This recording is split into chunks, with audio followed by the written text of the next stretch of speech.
Bonjour à tous, je tiens dans ma main une orchidée, un Phalaenopsis, certainement l'orchidée la plus commune, la plus répandue, parce que la plus vendue un peu partout, dans les jardineries, chez les fleuristes et même dans les grandes surfaces.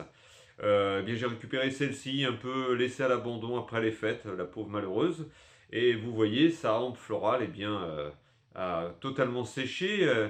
Elle était même restée dehors à des températures plutôt basses pour une orchidée qui a besoin de vivre à l'intérieur, dans une température se situant entre 20 et 25 degrés idéalement.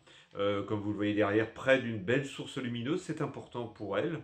Euh, voilà, donc là, la hampe florale étant terminée, il y a obligation, nécessité bien évidemment de la couper. Euh, et la coupe de cette hampe florale, eh bien, on le fait vraiment depuis la base, hein, puisque les pousses partent vraiment du pied. Donc on enlève tout ça, on va même retirer le petit tuteur, ça n'a plus vraiment d'intérêt pour elle. Et maintenant, eh bien, il va lui falloir un petit peu de temps, mais il n'y a aucune raison qu'elle ne refasse pas évidemment une nouvelle fleur, toujours à partir du bas. Bien évidemment ici, il va falloir que de nouvelles feuilles se forment pour qu'elles puissent se développer un petit peu. Les orchidées sont des plantes aériennes, hein. Les racines que l'on voit ici, eh bien ici sont conditionnées dans un pot. L'avantage du pot transparent, c'est de pouvoir bien examiner la qualité des racines ici, voilà, qui n'ont pas séché, qui sont bien alimentées. Donc les soins ensuite, eh bien c'est surtout un besoin d'hygrométrie.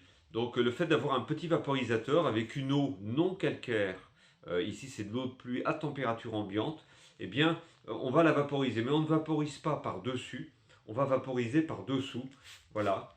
Parce que une orchidée, normalement, ça pousse plutôt la tête en bas. Donc on va la mouiller un petit peu par-dessus, jamais au cœur.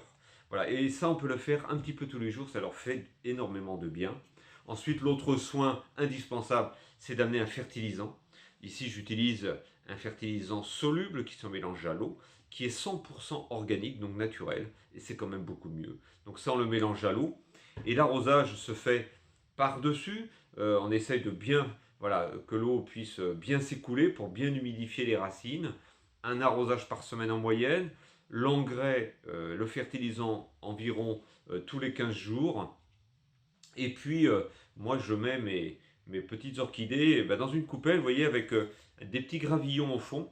Et comme ça, on pose le pot sur ce lit de gravier et on peut mettre un petit peu d'eau sur le lit de gravier. Ça va par évaporation, là encore une fois, ramener de l'hygrométrie. Et ça, c'est bon pour notre petit phalaenopsis. Voilà. Mais surtout, le pot ne doit, lui, jamais baigner dans l'eau. Voilà pour l'orchidée, le phalaenopsis. À très bientôt.